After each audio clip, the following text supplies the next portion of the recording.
Terminamos el libro de Génesis. Quiero continuar ahora en el libro de Éxodo.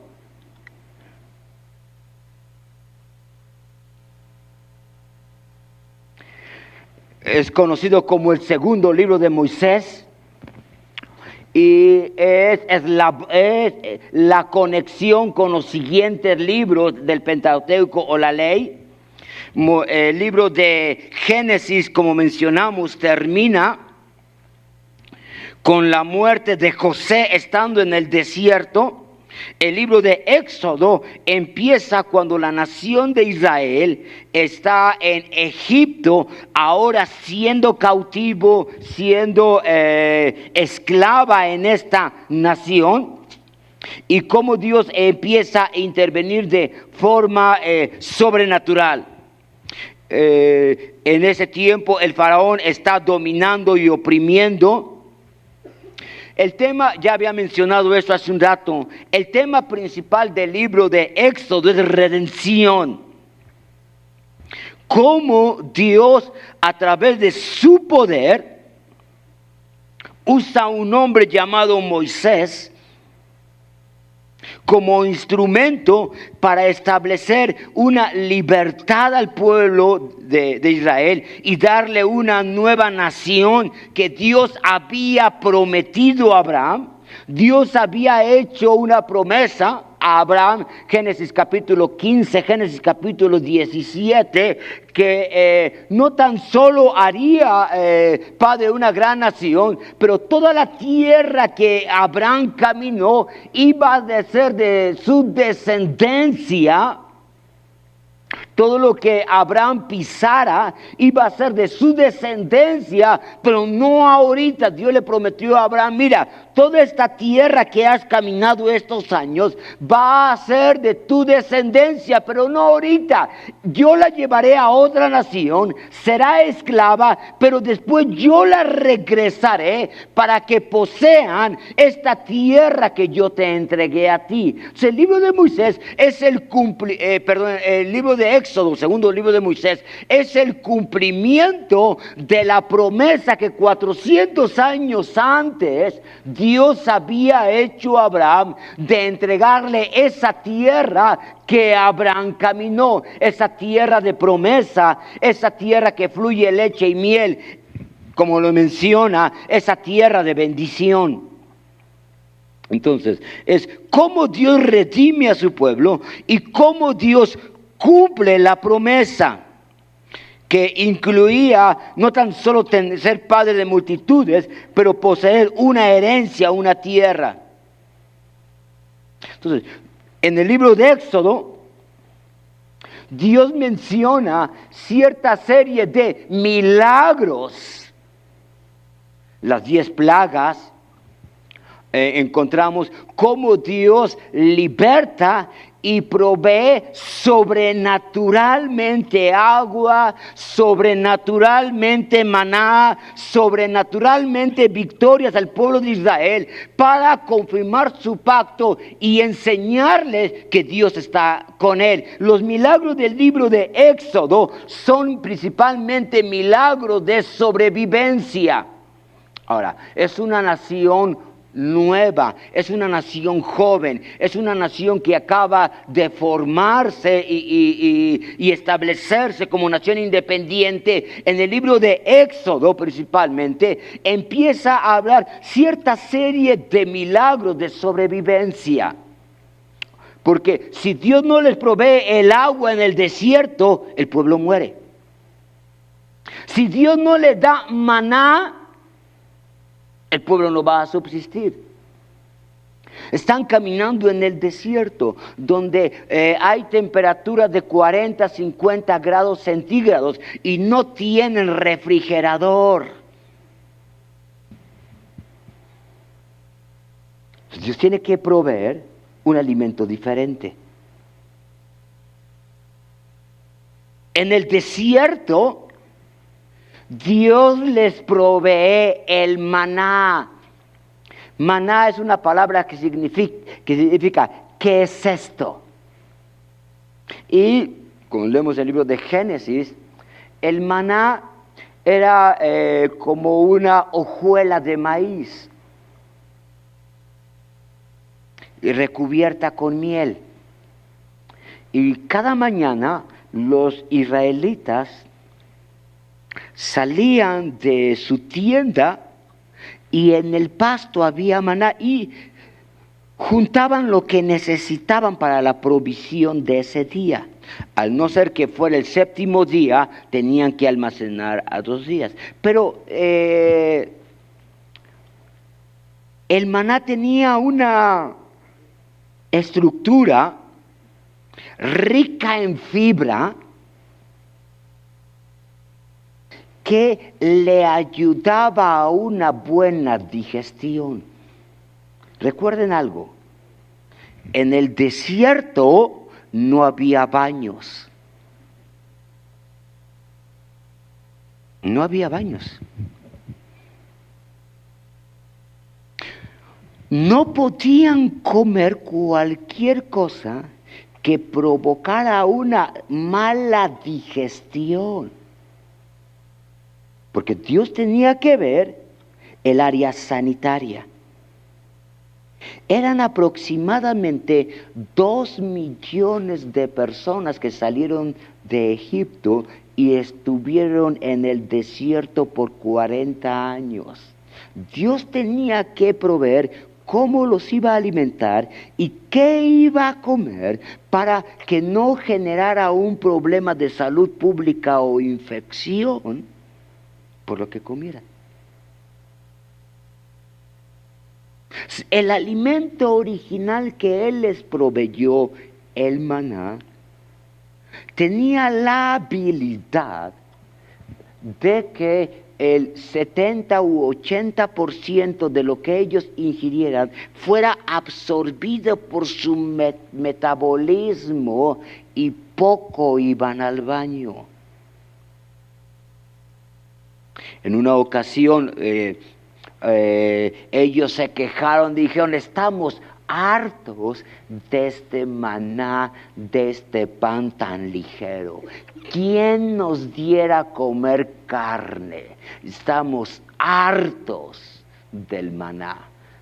¿Ya no quieres maná? Ok, ¿quieres carne? Te voy a dar carne. Y dice que tentaron a Dios. Y Dios hizo venir codornices a una altura que rápidamente podían tomarlos, cocinarlos. Y dice que comieron carne hasta que les salía por las narices. Quiero que te imagines la escena. Están en el desierto, no hay baños, no hay sanitarios. Estamos hartos de la comida que Dios nos está dando. Ya esto, maná en la mañana, maná en escabeche, maná frito, maná asado, maná maná al ajo, maná a la boloñesa, maná ¿qué más? De postre maná a la mexicana, maná con pico de gallo, maná a la norteña, ya estoy maná a la veracruzana, estoy harto. Quiero carne. Comen tanto que les da indigestión. Al darles indigestión, les produce diarrea. Entonces, imagínate en el desierto, no hay baño, temperatura de 40 grados centígrados, son 2 millones de personas. Vamos a decir que al 10% le dio diarrea. 200,000 personas con diarrea.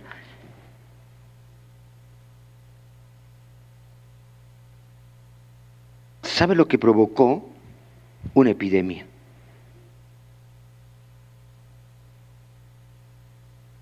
Y dice que tentaron a Dios y perecieron.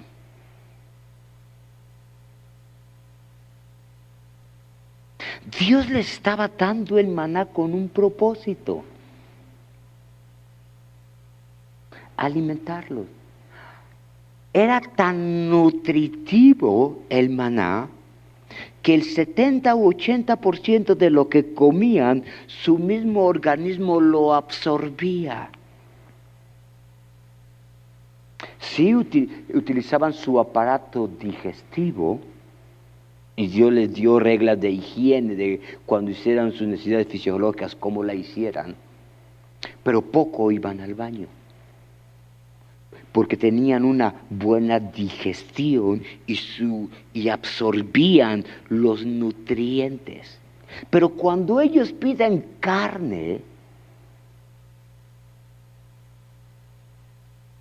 hasta comer de más, hasta vomitarla por las narices, produce una indigestión. Esa indigestión los lleva a diarrea y lo lleva a una epidemia. 40 grados centígrados. Dijimos que eran 2 millones, que solo el 10% se hubiese indigestado, aunque fueron más. Imagínate en una ciudad de 2 millones de personas, que 200,000 personas tengan diarrea.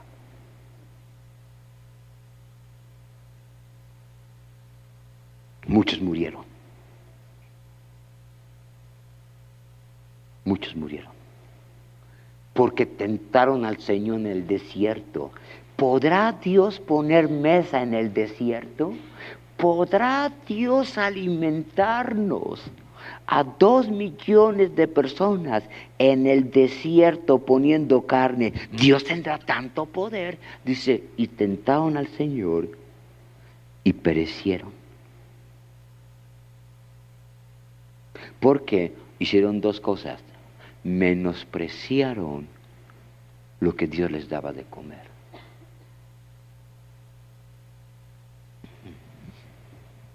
¿Cómo Dios provee? Milagrosamente en el desierto. ¿Cómo Dios los alimenta? Había un propósito específico en cada cosa que Dios les daba. Entonces, Dios estaba al pendiente de su pueblo. Le voy a dar de comer algo que les dé energía, que le haga buena digestión y que no les haga ir mucho al baño, porque no hay baños públicos en el desierto. Entonces, había muchos milagros de provisión, o más bien milagros le mencioné ayer, de sobrevivencia. En la tierra prometida era muy diferente. Cuando cruzaron el río Jordán en Josué y llegaron a la tierra prometida, el maná cesó. Su alimentación cambió. Ahora sí podían comer lo que sea. Ahora sí ya tenían casas, ya tenían baño, ya tenían sanitario, ya tenían otros servicios. Ya era muy diferente. Cambia su alimentación, cambia su mentalidad, cambia su estilo de vida. Pero en el desierto, que originalmente el plan de Dios no es que estuvieran 40 años, Dios estaba al pendiente de cada área de la vida del pueblo de Israel. 2 millones de personas siguiendo un liderazgo. Milagrosamente Dios provee agua, milagrosamente Dios provee comida, milagrosamente Dios les da victoria y los guía, aunque es la ruta más larga, es la ruta más segura para un pueblo que en los últimos 200 años ha tenido mentalidad de esclavos.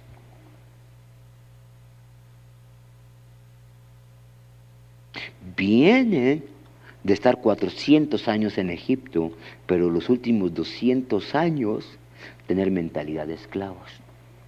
No han estudiado en universidades, no tienen sistemas médicos, no han formado un ejército, no tienen una educación básica.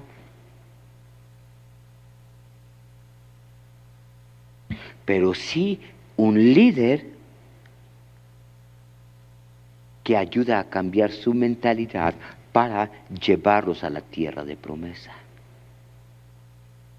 Entonces, es lo que sucede en el libro de Éxodo, una serie de milagros donde Dios en cada evento, en cada circunstancia, muestra su amor y su gracia sobre su pueblo, aún en lo que comen.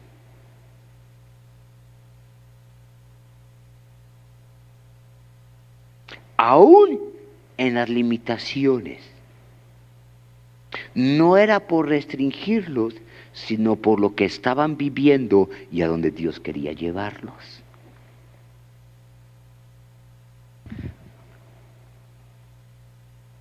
Dios es bueno.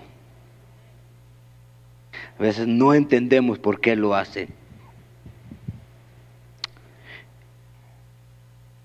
En el libro de Éxodo, en el capítulo 12, estoy dando un resumen general, después entro en los versículos específicos. En el capítulo 12, aunque ya lo mencioné, está la Pascua. Es el día de independencia de Israel como nación, donde tienen que tomar un cordero de 1 año, que sea perfecto, que no sea ciego, que no sea cojo, que se vuelve una de las principales fiestas como nación, que habla de la redención, tipo de Cristo, el Cordero Pascual, que se ofreció por nosotros para perdonarnos y darnos nueva vida y liberarnos del pecado. Es lo que menciona el libro de Éxodo. Cada una de las fiestas y circunstancias que están pasando, que Dios está estableciendo en el libro de Éxodo, les empieza a dar identidad como nación y propósito a donde Dios los quiere llevar. Y en el Nuevo Testamento y hasta el día de hoy, la Pascua es una de las principales fiestas del pueblo judío y que lo utilizan como un evento del pasado que les da una identidad del presente y que les proyecta al futuro. Esa fiesta de la Pascua tiene un proceso pedagógico de enseñanza que habla de su historia como nación, que es un evento del pasado, que les da una identidad en el presente y les proyecta a un propósito de Dios, un propósito de futuro. Ese es el propósito de la historia. A mucha gente la historia les aburre, porque ¿qué tengo que saber de historia? Lo que ni siquiera estuve, ni me pidieron permiso, ni es parte de mí. Ok, la historia tiene el propósito de decirte un evento del pasado que te da una identidad del presente y te proyecta al futuro. Te habla de quién eres y a dónde te quiere llevar. Entonces, ese es el propósito de la Pascua, darles identidad como nación, como un pueblo al que Dios tiene propósito, cuida, protege, guía y nos lleva a Jesús. Dios provee en el desierto todo lo que su pueblo necesita. Los israelitas tienen una revelación del carácter de Dios y de las normas de conducta que Él les exige. Es en el libro de Éxodo, o en el segundo libro de Moisés, donde Dios le da la ley. Pero también establece una relación de pacto con ellos. donde les habla que ellos son su especial tesoro, que serán una nación de sacerdotes. Cuando Dios se presenta en el Sinaí, Dios quiere que toda la nación sea una nación de reyes y sacerdotes. Y convoca al pueblo de Israel para que venga al monte Sinaí. Y Dios desciende en el monte Sinaí y empieza a hablar a todo el pueblo. Y cuando el pueblo oye la voz de Dios, porque Dios es un Dios que habla, el pueblo tiene miedo de la voz de Dios. Y algo que le dice el pueblo a Moisés: no, Moisés, no queremos que Dios nos hable a nosotros. Mejor que Dios te hable a ti, Moisés, y tú nos dices lo que Él quiere que nosotros hagamos. Es lo que Dios le dice, o que el pueblo le dice a Moisés: no queremos que Dios nos hable. No queremos oír la voz de Dios, porque la voz de Dios es tan poderosa, tan potente, que vamos a morir. ¿Sí? Ese era el propósito de Dios al hablarle: que murieras. No que Él me quiere dar vida, muriera mis deseos, muriera mi visión, muriera mi paradigma, para que resucitara en su visión, en su paradigma, en su propósito. Muriera mi mentalidad de esclavo, para que viviera en su mentalidad de hijo heredero. Pero el pueblo dice: no, Moisés, no queremos oír la voz de Dios. Mejor que Dios te hable a ti. Mire, pastor, mejor usted busque a Dios, después me dice lo que Dios dice quiere para mí. Usted está en la presencia de Dios y ahí me dice lo que Dios quiere que yo haga.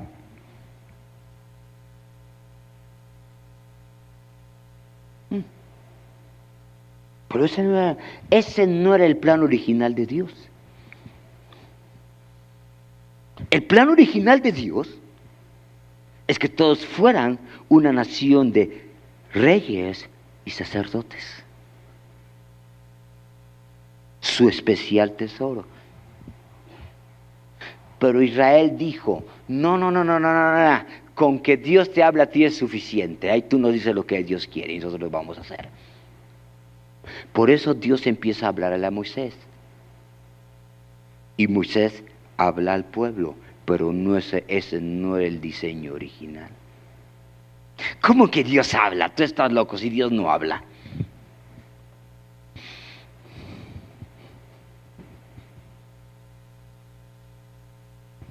Es que Dios habla a los superungidos y a los especiales. Y tú no eres tan especial, así que Dios no te puede hablar a ti. Mentalidad de esclavos, no mentalidad de hijos herederos.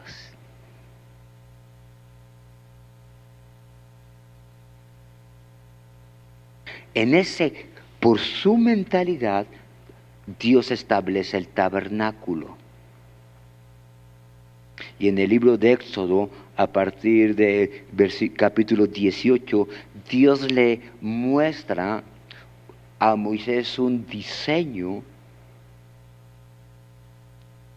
cómo Dios quiere habitar en medio del pueblo, y le da el diseño del tabernáculo, que está en el centro, y todas las 12 tribus están alrededor de ella.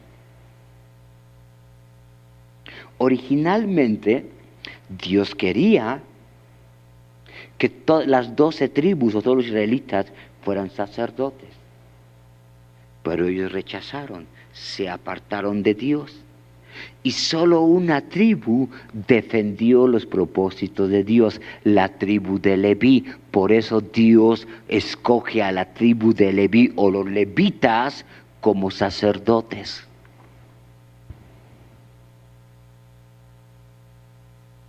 Pero el plan original de Dios es que todos fueran sacerdotes. Todos escucharan la voz de Dios, todos se acercaran a la voz de Dios. Dios habitaba en medio del pueblo y todos tuviesen acceso a la presencia de Dios.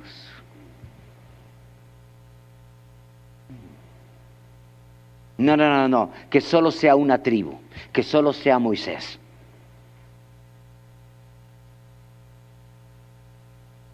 Y el tabernáculo tiene muchos significados. Si nos metemos en el tabernáculo sería muy extenso. Pero habla el diseño de Dios, habitando en medio del pueblo. Básicamente tenía tres áreas básicas el tabernáculo: el atrio, el lugar santo y el lugar santísimo. El atrio estaba conducido por la luz del sol, o las actividades se regían por la luz del sol. Y tiene mucho simbolismo y habla cómo está constituido el hombre, espíritu, alma y cuerpo. Siendo el atrio la parte exterior o nuestro cuerpo. El lugar santo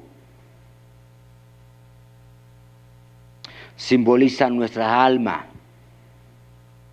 En nuestra alma están nuestras emociones, nuestro intelecto y nuestra voluntad. Básicamente nuestra alma está compuesta por tres cosas: intelecto, emociones o sentimientos y voluntad. Algunos llaman lo que es lugar santo. Y el lugar santísimo, que es nuestro espíritu.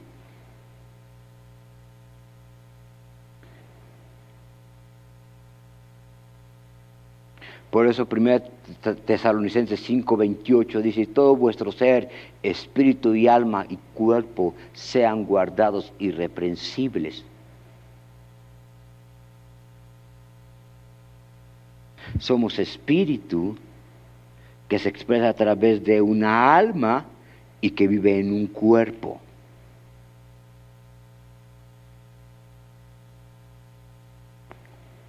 Somos un espíritu que se expresa a través de una alma, pero vivimos en un cuerpo, o que camina en un cuerpo. Somos espíritu, alma y cuerpo. La mayoría de la gente dice: somos cuerpo, alma y espíritu. Lo dicen al revés.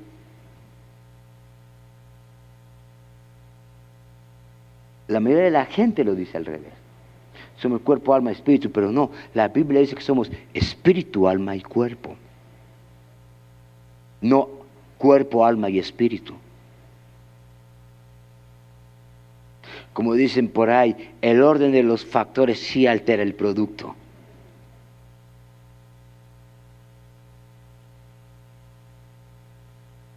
Entonces, el tabernáculo muchas veces es la representación de la vida del hombre. El atrio, el lugar santo y el lugar santísimo. Pero Dios en el libro de Éxodo empieza a hablar desde el lugar santísimo de nuestro espíritu, donde está el arca del pacto, donde mora la presencia de Dios entre querubines, donde Dios habla a nuestro espíritu. Y como Dios siempre es un Dios que habla, es un Dios que se comunica, es un Dios que quiere expresar, es un Dios que quiere manifestar su gloria, y nos empieza a hablar del tabernáculo de Moisés, o el tabernáculo del desierto, donde la pieza principal del tabernáculo, el centro del tabernáculo, es la arca del pacto, que es nuestro espíritu, nuestro ser interior, donde la gloria de Dios se mueve, donde Dios se manifiesta, donde Dios nos guía y empieza a afectar el lugar santo y el lugar santísimo, pero el lugar santo y el atrio, o espíritu, alma y cuerpo. Todo esto Dios empieza a manifestar su carácter. Quiero empezar con Éxodo, los primeros versículos, y si me da tiempo menciono algo del lugar santísimo, pero quiero regresarme. Es un panorama general de lo que habla el libro de Éxodo.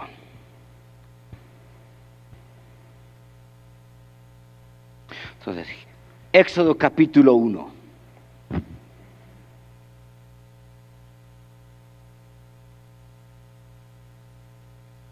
Empieza a hablar en Éxodo capítulo 1 cómo la nación de Israel, o el pueblo de Israel, el pueblo hebreo,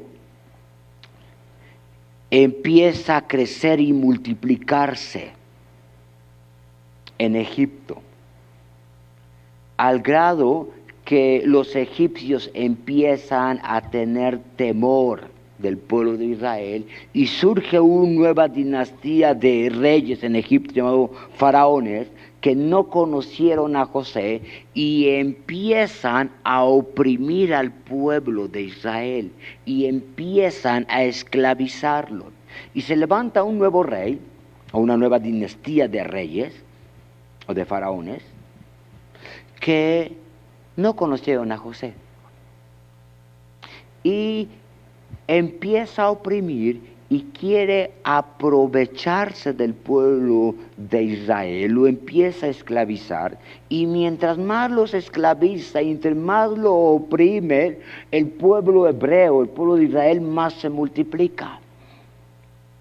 Entonces el faraón levanta una estrategia para matar las próximas generaciones y el propósito de Dios para el pueblo de Israel, y el faraón viene con las parteras que atienden a las hebreas y les dice: quiero que cuando una mujer hebrea tenga un hijo, porque se están multiplicando, si es varón, lo maten, y si es mujer, les preserven la vida. Quiero matar a las próximas generaciones. Solo quiero que queden mujeres hebreas para que se casen con los egipcios y el pueblo deje de crecer y de multiplicarse, el pueblo hebreo. Pero interesantemente, quiero hablar de estas mujeres, que poco se habla, aunque se menciona sus nombres. Éxodo capítulo 1.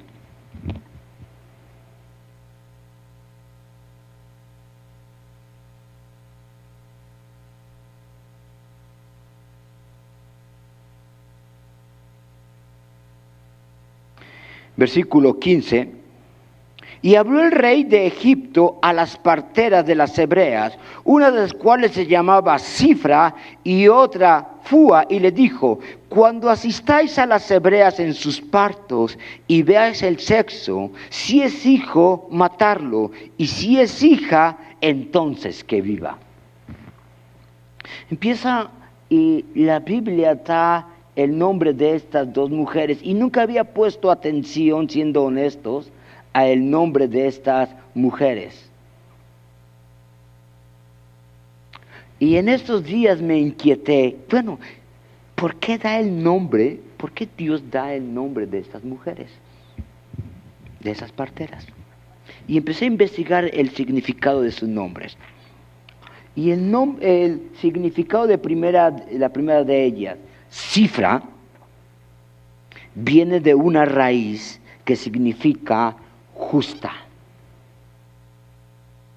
Es lo que significa Cifra, justa. Y el nombre de la segunda, Fua, significa espléndido. Esplendidor o espléndido. Algunos lo traducen como algo que da brillo. Entonces, el faraón, el rey de Egipto, viene, no creo que hayan sido las únicas, pero sí las menciona con un propósito, las principales. Queremos que maten a todos los varones de los hebreos. Primero le dicen a una mujer que sea justa o justo. Pero dice que estas mujeres tuvieron temor de Dios. Porque el faraón les estaba diciendo que cometían asesinato, lo que podríamos decir, o abortaran. Llamándole ahora con lenguaje actual. Versículo 17. Pero las parteras temieron a Dios y no hicieron como les mandó el rey de Egipto, sino que preservaron la vida a los niños. Y el rey de Egipto hizo llamar a las parteras y les dijo: ¿por qué habéis hecho esto? ¿Que habréis preservado la vida de los niños? Y las parteras respondieron a Faraón: porque las mujeres hebreas no son como las egipcias, pues son más robustas y dan a luz antes que la partera venga a ellas. Y Dios hizo bien a las parteras, y el pueblo se multiplicó y se fortaleció en gran manera. Y por haber las parteras temido a Dios, Él prosperó su familia.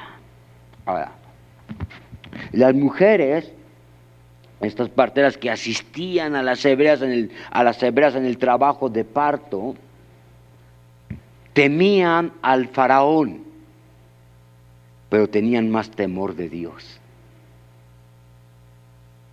Honraban a su autoridad, pero más honraban a Dios.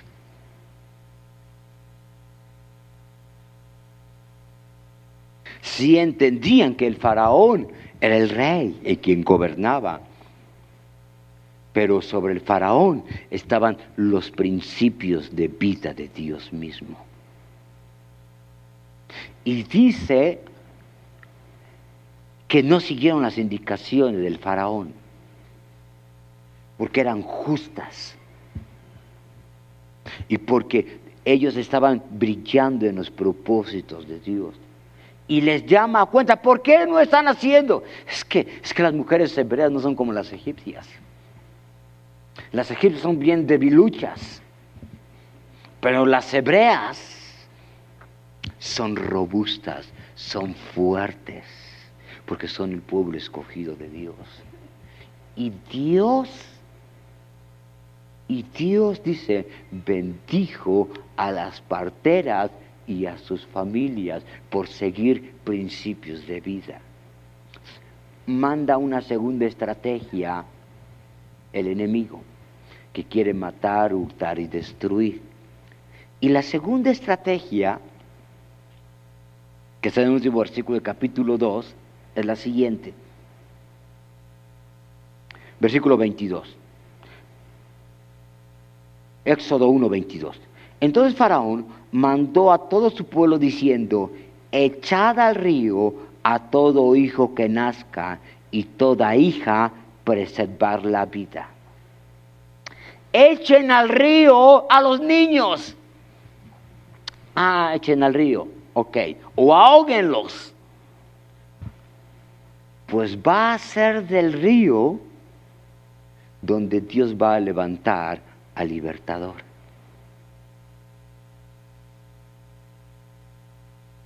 La estrategia que te quiere matar es la estrategia que va a levantar tu liderazgo.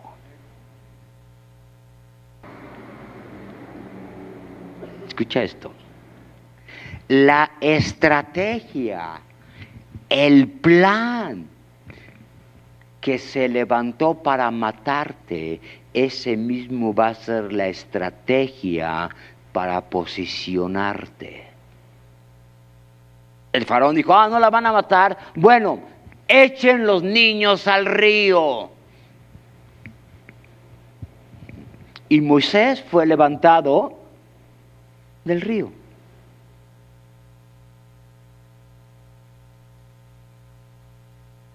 Porque el rey dijo, echen los niños al río. Entonces, cada varón que nacía de los hebreos, los aventaban al río.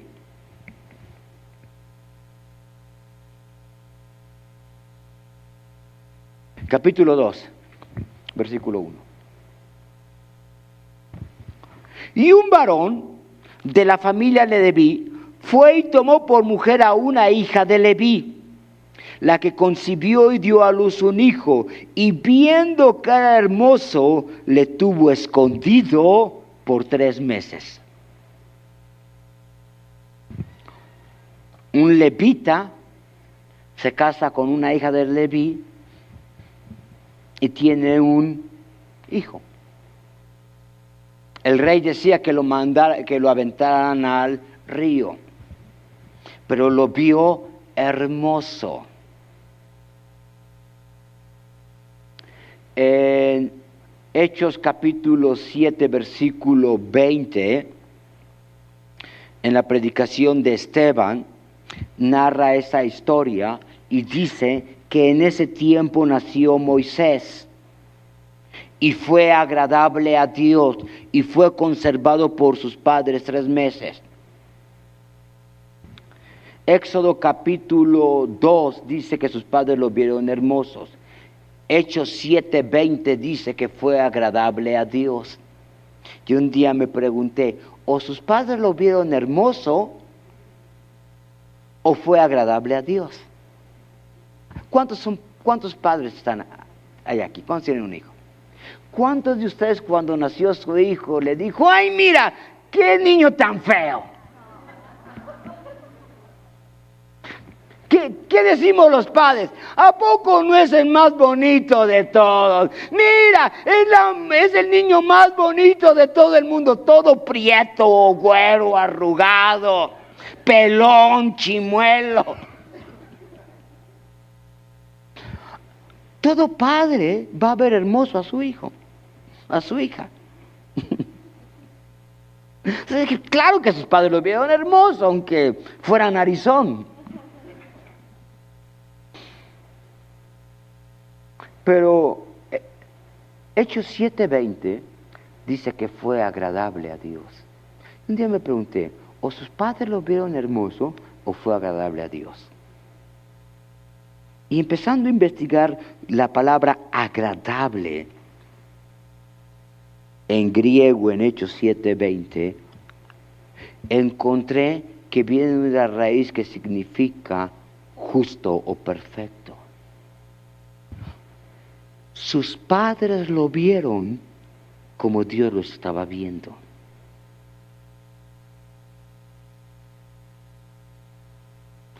Dios vio perfecto o justo a Moisés, a este niño. Y así sus padres lo vieron. Y dice que lo estuvieron escondidos por 3 meses. Y cuando ya no lo pudieron ocultar más, porque el rey había dicho que lo arrojaran al río,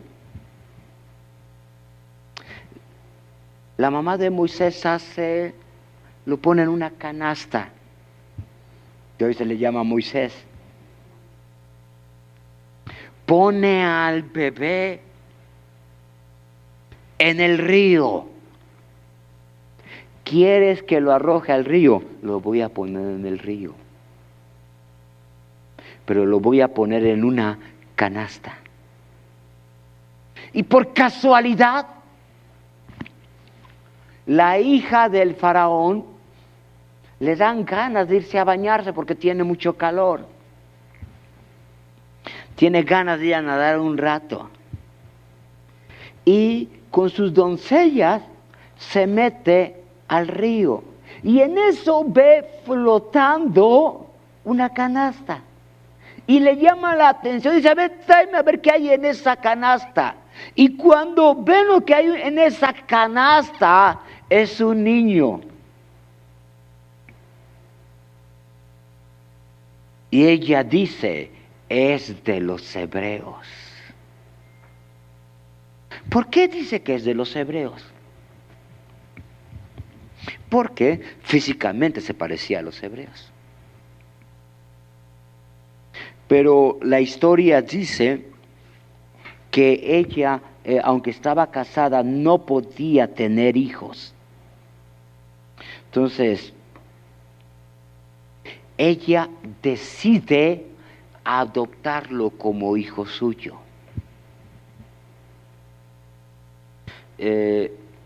María, la hermana mayor de Moisés, empieza a seguir la canasta y se da cuenta que por pura casualidad lo toma la hija del faraón. Y le dice, yo lo quiero como mi hijo, lo voy a adoptar. Y le dice, oye, ¿no quieres que alguien venga y lo cuide por ti, sea la nodriza y lo alimente? Ah, sí, búscame una mujer entre las hebreas que alimente a este niño. Y vuelve a su mamá. Y Moisés, siendo hebreo, empieza a ser educado con una mentalidad como egipcio.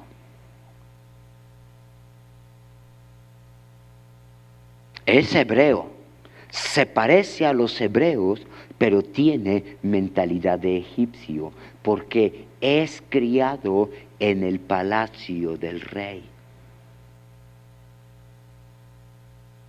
Es criado con una mentalidad de gobierno. Es educado en la mejor universidad de su tiempo. Sabe de gobierno, sabe de administración, sabe de armas, sabe de organización, aunque es hebreo. Es hebreo con mentalidad de egipcio. Cuando llega a la edad adulta de 40 años, él entiende que tiene un propósito y ve a un egipcio maltratando a un hebreo y lo defiende porque sabe que son sus hermanos y que hay un propósito de la circunstancia que está viviendo. Pero Moisés empieza a tener un dilema. Los egipcios no lo aceptan porque aunque piensa como egipcio, se parece a los hebreos. Los hebreos tampoco lo aceptan porque te pareces a nosotros, pero piensas como los egipcios. Como dijera la profeta, la India María, ni de aquí ni de allá.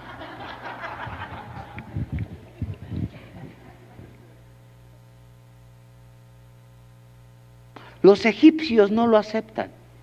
Piensas como nosotros, pero te pareces a los esclavos. Se va con los esclavos. Te pareces a nosotros, pero tienes mentalidad de egipcio. Y lo rechazan. Se sienten rechazados. Él quiere bendecir a su pueblo. Él llega a entender un propósito de por qué Dios le ha preservado la vida, pero sus hermanos lo rechazan. Y cuando está separando a dos hebreos que se estaban peleando, uno de ellos dice, bueno, ¿y a ti quién te ha puesto por juez de nosotros? ¿Qué? ¿Me vas a matar como ayer mataste al egipcio o qué? Yo pensé que nadie se había dado cuenta. ¿Tú quién eres para decirme qué es lo que yo tengo que hacer? Y sus hermanos lo rechazan. Y Hechos 7 dice, y a este Moisés, quien le dijeron, ¿a ti quién te ha puesto 40 años después, Dios lo llama y le dice, te pongo a ti como líder de una nación. Ahora, conocemos la historia. Moisés huye de Egipto, se va a Sinaí por 40 años, solo pastoreando las ovejas de su suegro Jetro. Y por 40 años solo oye ve, ve, ve, ve. Y empieza a entender, perdón por la palabra, pero lo tonta que son las ovejas. Lo falta de visión que son las ovejas. Lo indefensa que son las ovejas. Lo miope que son las ovejas. Y dice, yo conozco a muchos en Egipto que son así. Y Éxodo 3, estando pastoreando las ovejas de su suegro Jetro, estando en Horeb, monte de Dios, empieza a ver un matorral o una zarza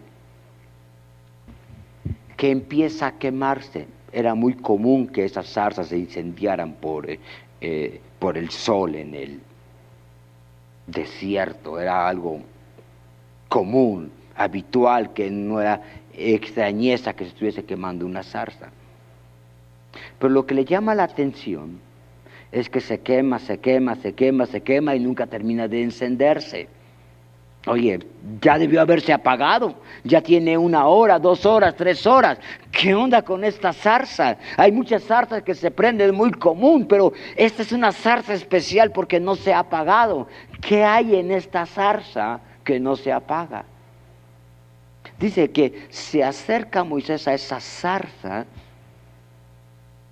que era común verla, pero no era común que permaneciese mucho tiempo encendida. Y Dios le habla. Y dijo Dios. ¿Por qué? Porque Dios es un Dios que habla. Lo vimos en Génesis. Y dijo Dios. Dios empieza a hablar a Moisés. Moisés, Moisés, quita el calzado de tus pies, porque el lugar que estás pisando, santo es. ¿Por qué es santo? Porque yo estoy aquí. Y después Dios empieza a decir algo interesante. Yo soy el Dios de Abraham, de Isaac y de Jacob. He visto la aflicción de mi pueblo. He oído su clamor.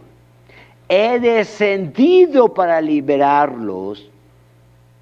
Y te envío a ti, a Egipto, para que traigas a mi pueblo, porque yo tengo un propósito para él. Pero vean lo que Dios le dice, cómo Dios empieza a hablar a Moisés.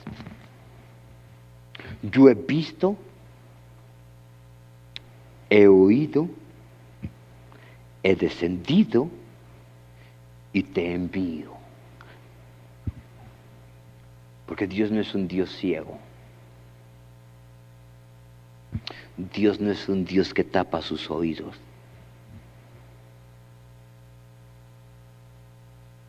Moisés, tú eres la respuesta al clamor de una nación.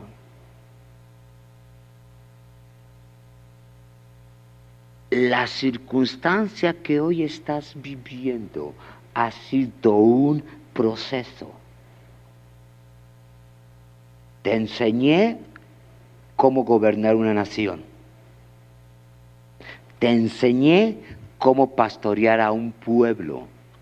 Ahora estas dos enseñanzas las vamos a combinar para que liberes a toda una nación, los traigas a Egipto, los conduzcas, porque mucho de ese pueblo que tiene una mentalidad de esclavos son como esas ovejas.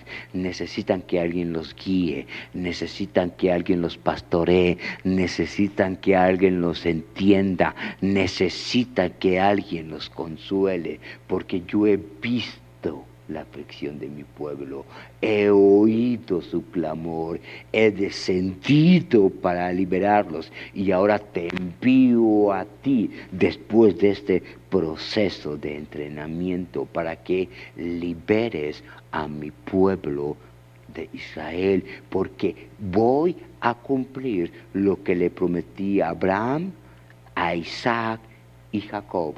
Yo les dije que los traería a una nación, pero después yo los regresaría con gran riqueza. Muchas veces no entendemos los procesos.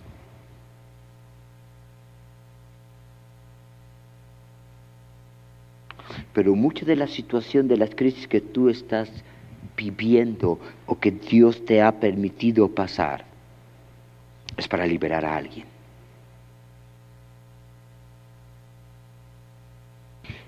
Eres la respuesta de Dios al clamor de un corazón abatido.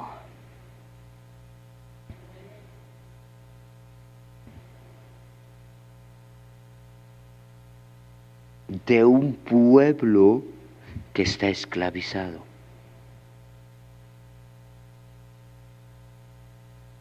Los primeros 40 años de vida de Moisés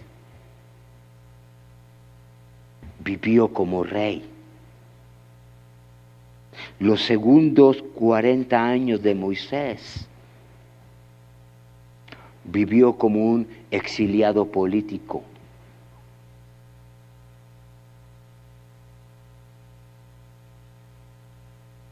Pero los terceros 40 años de Moisés liberó y le dio una nación.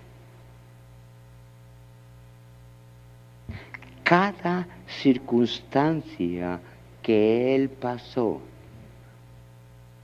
le permitió guiar al pueblo.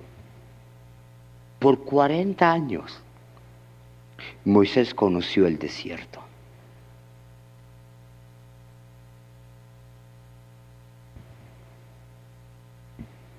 Y por donde Dios guió a través de la nube de la columna de fuego a Moisés en el desierto, eran lugares ya conocidos por Moisés.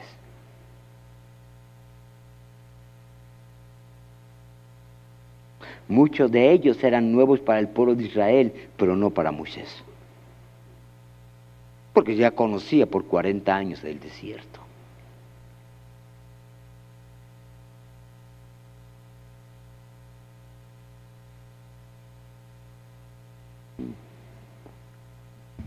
Muchas veces Dios te va, por otro aspecto que quiero tomar acá, muchas veces Dios te va a levantar a un líder que está delante de ti. Tal vez el camino sea nuevo para ti, pero no para tu líder. ¿Pero por qué me está diciendo que haga eso? Porque ya recorrió el camino. Porque ya ha conocido a Dios.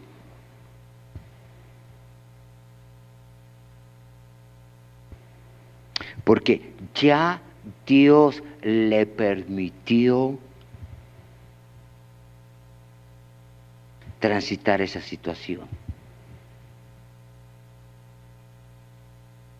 Yo quiero que traigas al pueblo de Israel a este monte para que me adore.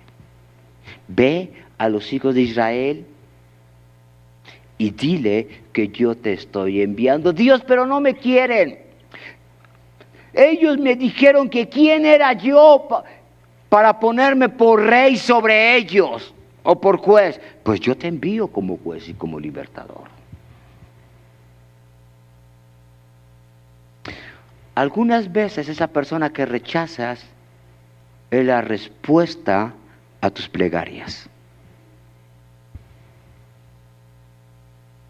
Algunas veces es líder que estás resistiendo es tu salvación.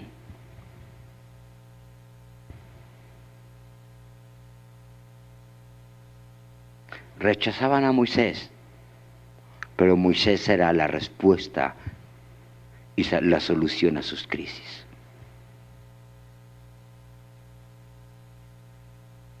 Empieza a decir, bueno, yo voy con los hijos de Israel.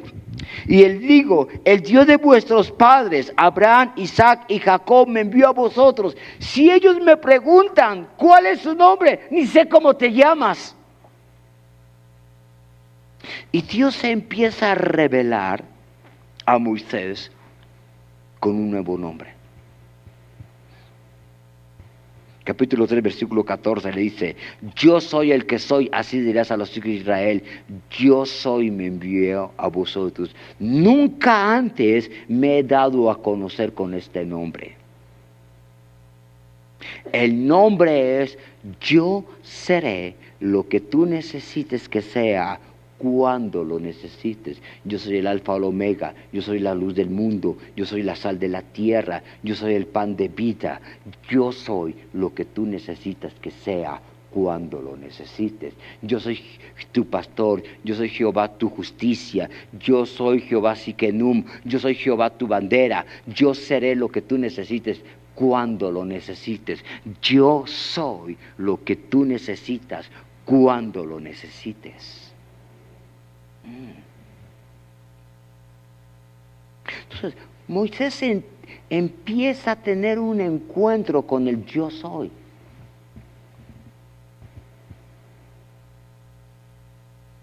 Con el autoexistente. Con el que entra y guarda pacto. Con el Dios de Abraham, con el Dios de Isaac, con el Dios de Jacob. Es interesante porque Dios se presenta con Abraham como un Dios de padres. Yo soy el Dios de Abraham, yo soy el Dios de Isaac, yo soy el Dios de Jacob, yo soy el Dios de padres. Y yo quiero manifestar mi amor, mi presencia, mi favor, mi gracia y mi gloria. Moisés empieza a dar muchos pretextos. No sé hablar, envía a otro, no me van a querer. Los egipcios no me rechazan porque me parezco a los hebreos no me quieren porque pienso como los egipcios, no van a querer. Es más, ni sé hablar. Los últimos 40 años he aprendido solo el vocabulario de esas ovejas. Pues no hay mucha gran diferencia.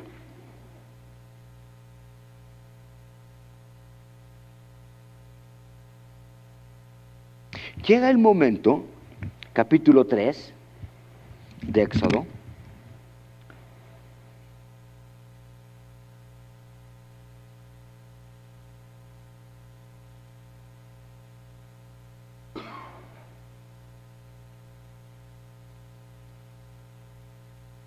Capítulo 4, versículo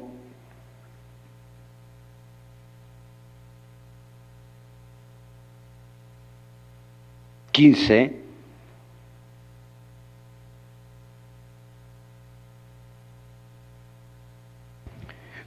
Le dice, cuando tú regreses a Egipto, saldrá a tu encuentro tu hermano Aarón, versículo 15, 4:15 dice, tú hablarás a él y pondrás en su boca las palabras, y yo estaré con tu boca y con la suya, y os enseñaré lo que habéis de hacer.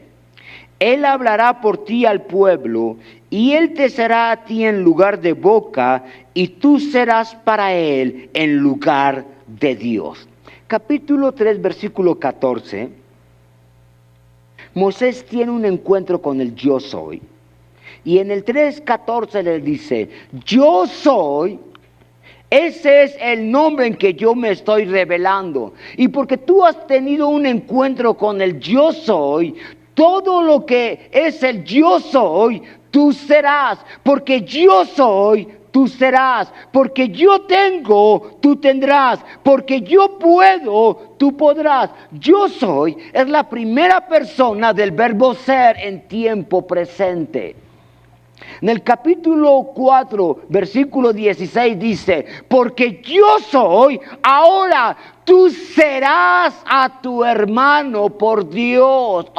Cuando tú serás es la segunda persona del verbo ser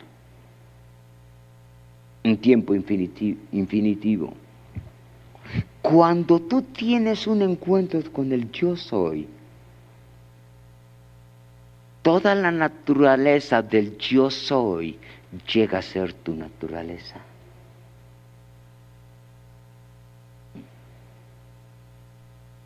Todo el carácter del yo soy llega a ser tu carácter. Todos los recursos del yo soy llegan a ser tus recursos a través de la Pascua o el principio del intercambio. Ahora, uno de los factores de cambio o transición de naturaleza, como lo mencioné, lo he mencionado en 2 ocasiones, era la Pascua. La Pascua consistía en que traían un cordero de 1 año que fuera perfecto, que no tuviese defecto, que no fuera ciego, que no fuera cojo, no tan solo porque era ofrecido a Dios, sino porque iba a haber un intercambio. El padre de familia que iba a ofrecer la Pascua o el cordero pascual confesaba el pecado de la familia, confesaba el pecado de toda la familia, poniendo sus manos en la cabeza del animalito de la víctima inocente. Cuando el padre de familia confesaba su pecado o hablaba su iniquidad, había un intercambio. Toda la naturaleza, toda la carnalidad, todo el pecado del ofrendante pasaba a la víctima inocente. Toda la naturaleza de la víctima inocente pasaba al ofrendante. Había lo que llamamos un intercambio. Ahora, si el pecado, la maldad, la carnalidad del ofrendante al confesarla pasaba a la víctima inocente, y la víctima inocente o el corderito era ciego, ese defecto de falta de visión pasaba al ofrendante. Ahora mi pecado estaba en la víctima inocente, pero esa falta de visión estaba en mi vida. Yo ya no tenía pecado, porque ya había sido intercambiada en la víctima inocente, pero tampoco tenía visión. Porque ofrecí un sacrificio ciego. Yo ya no tengo pecado, pero tampoco tengo visión. Si la víctima inocente era cojo, cuando yo confesaba mi pecado pasaba en la víctima inocente. Pero esa falla de carácter, falla en su caminar, pasaba a mi vida. Yo ya no tenía pecado, pero tampoco podía caminar normalmente.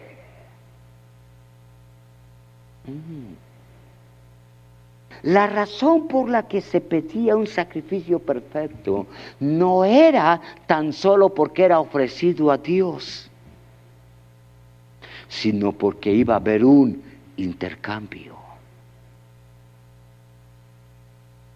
Si era una víctima perfecta, sin pecado, y cuando ofrecía el intercambio, en ese intercambio ahora yo estaba sin pecado. Ahora yo no era cojo, ahora yo no tenía un problema de carácter. Por eso cuando Juan ve a Jesús dice, he aquí el Cordero de Dios, santo, justo, perfecto, que quita el pecado del mundo. Jesús en un momento, estando con fariseos y escribas, Él hace una pregunta: ¿quién de vosotros me puede señalar una falta? Por los últimos 3 años y medio yo he tenido un ministerio público. Han oído mis enseñanzas. ¿Quién de ustedes puede señalarme una falta? Cuando le hicieron juicio a Jesús, dice que vinieron testigos falsos. Porque nadie tenía una acusación legal y verídica para condenar a Jesús. Tuvieron que levantar testigos falsos, porque nadie podía señalarle de alguna falta, de haber quebrantado la ley. Tal vez estaba en contra de las tradiciones, pero no en contra de la ley de Moisés. Una cosa son las tradiciones y otra cosa es la ley. No me pueden señalar que yo he quebrantado la ley de Moisés. Tal vez no estoy de acuerdo con sus tradiciones, pero no he quebrantado la ley de Dios o la ley de Moisés. Entonces dijo: ¿quién de vosotros me puede señalar alguna falta o un quebranto en la ley de Moisés? Y nadie pudo señalarlo.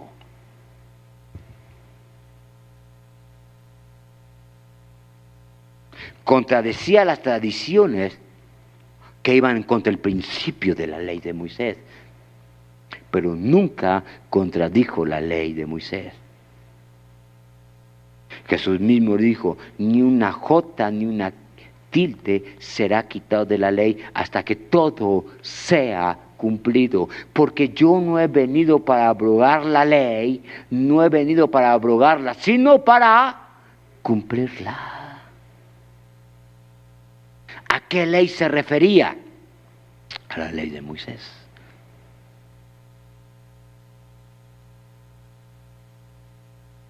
Porque él era la víctima inocente que venía a quitar el pecado. Por eso Jesús dijo: Moisés escribió de mí.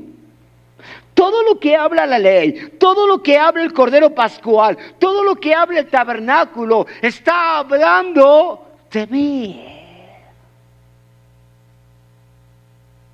Yo soy el cumplimiento de la ley. No vengo a cancelar la ley, pero vengo a cumplir la ley. Y todo lo que Moisés escribió estaba hablando de mí, porque yo soy el cumplimiento de la Pascua.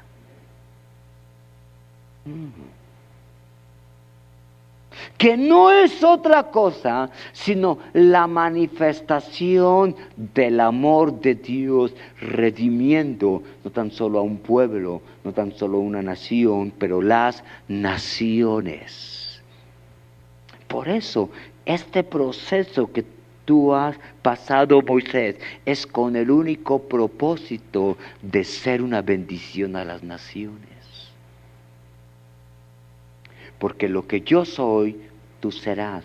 Porque lo que yo tengo, tú tendrás. Porque lo que yo conozco, tú conocerás. Porque manifestaré mi favor, mi gracia, mi amor a ti y a tus generaciones.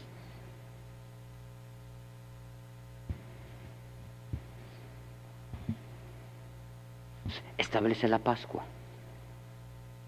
Pascua significa pasar encima o pasar de largo.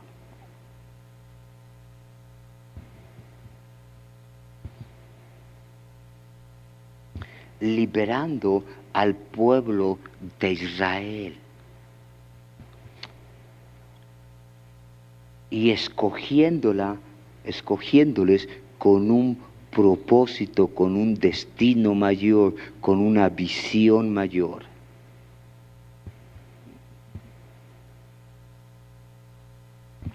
Volviendo al tabernáculo. El tabernáculo era una tienda que estaba, ya dije, dividida en 3 áreas. Conforme Dios dio el diseño, era el lugar santísimo, el lugar santo y el atrio, que habla de nuestro espíritu, de nuestra alma, de nuestro cuerpo. En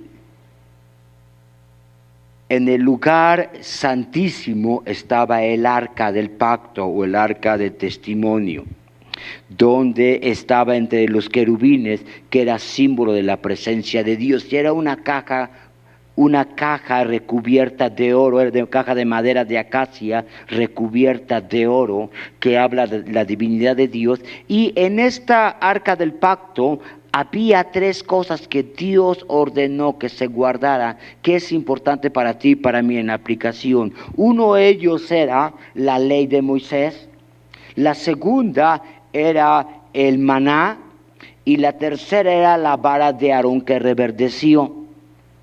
Ahora, déjame hablarte de estos 3 conceptos que deben de estar en nuestros corazones, en nuestro espíritu. La primera, la ley de Moisés, o las tablas de la ley.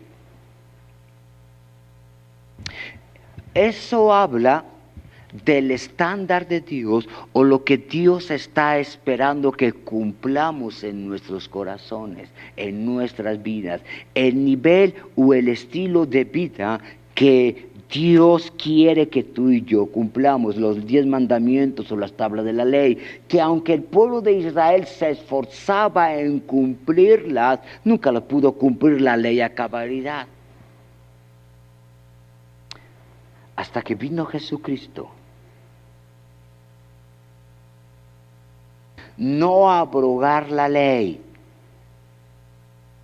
sino a cumplirla.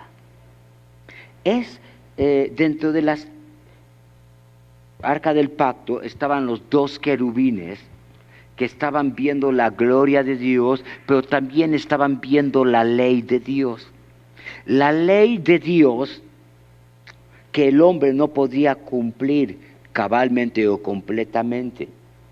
Esa ley le condenaba. Por eso Dios mandó que en el tabernáculo o en el arca del pacto, una vez al año el sumo sacerdote entraba con la sangre para ponerlo en este lugar, donde la sangre del Cordero de la Pascua nos cubría y cumplía la ley por nosotros. Por eso Jesucristo murió en la cruz del Calvario y derramó su sangre, cubriendo nuestros pecados, cubriendo nuestras faltas, cubriendo y cumpliendo la ley de Dios por nosotros. Esa ley que nos acusaba, ahora el sacrificio perfecto de Jesús en la cruz del Calvario hace un intercambio.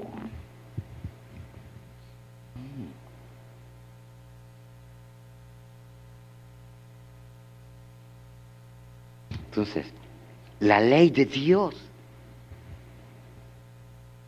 y la sangre del Cordero que produce el intercambio está cumpliendo.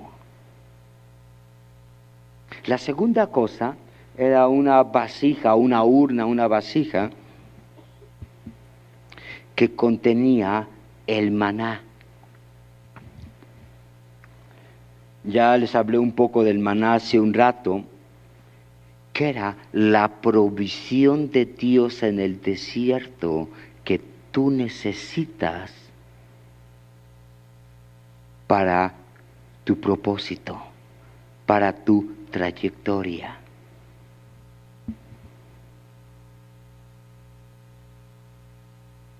Y eso habla que prosperidad o provisión es un resultado de tu espíritu. El maná habla de provisión.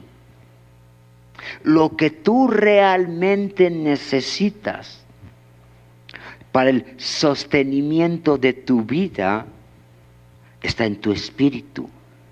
Has cumplido la ley de Dios, la ley no te condena, has sido justificado. Prosperidad es resultado de una acción de tu espíritu, de estar en paz con Dios. Tú puedes ser prosperado. La provisión de Dios o prosperidad es una acción de tu espíritu. Entender que Dios tiene los recursos necesarios y ese maná es lo que tú necesitas.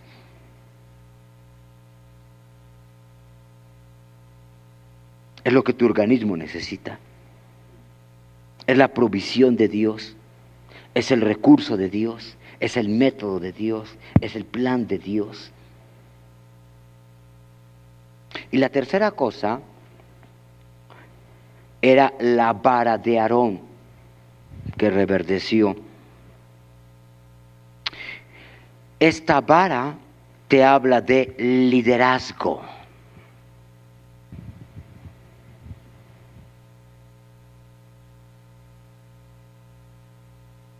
Llegó un momento en que algunos líderes de la nación cuestionaron el liderazgo de Aarón. ¿Por qué él iba a ser el sacerdote? ¿Solo porque era hermano de Moisés o qué? ¿Nepotismo o qué? No, es porque Dios le escogió a Aarón. Y dijo, vamos a hacer algo.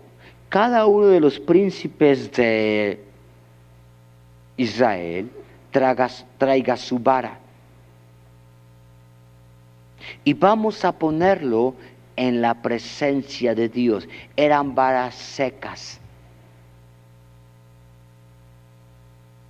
Y va a pasar toda la noche en la presencia de Dios.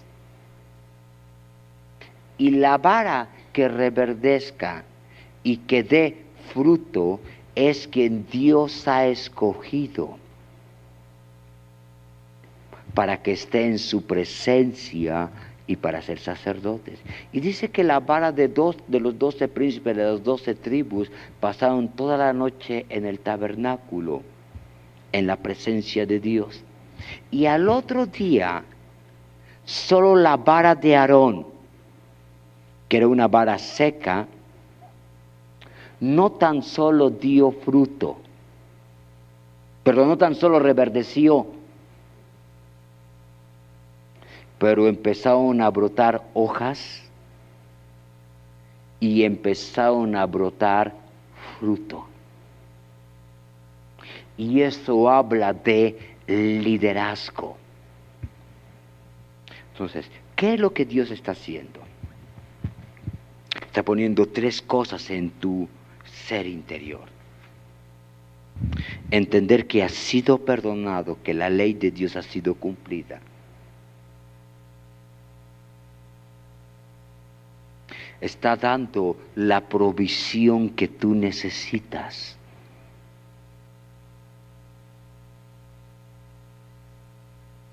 Y está dando un liderazgo.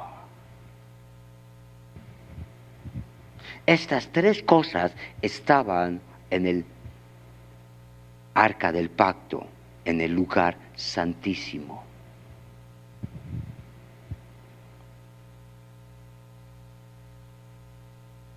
Producto de una relación con Dios, no producto de tu esfuerzo, no producto de tu inteligencia, sino producto de la acción de tu espíritu, de la presencia de Dios en tu vida, de la obra de Dios actuando, moviéndose en tu vida. Es el propósito del arca del pacto, es el propósito del principal mueble del tabernáculo, es una acción de tu espíritu, de tu ser interior. Porque has sido perdonado, porque Dios ha puesto provisión en tu vida, Dios te está llamando a liderar.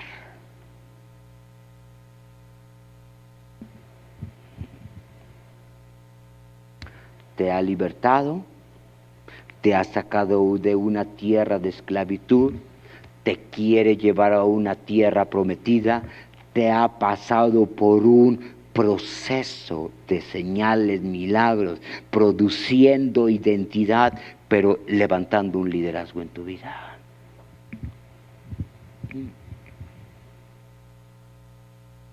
Porque el propósito de Dios es que tú seas un pueblo escogido, seas real sacerdocio o una generación de reyes y sacerdotes que puedan liderar el propósito, porque Dios no tan solo quiere bendecir a un pueblo, quiere bendecir naciones, quiere bendecir familias, tiene propósitos mayores, por eso te ha escogido.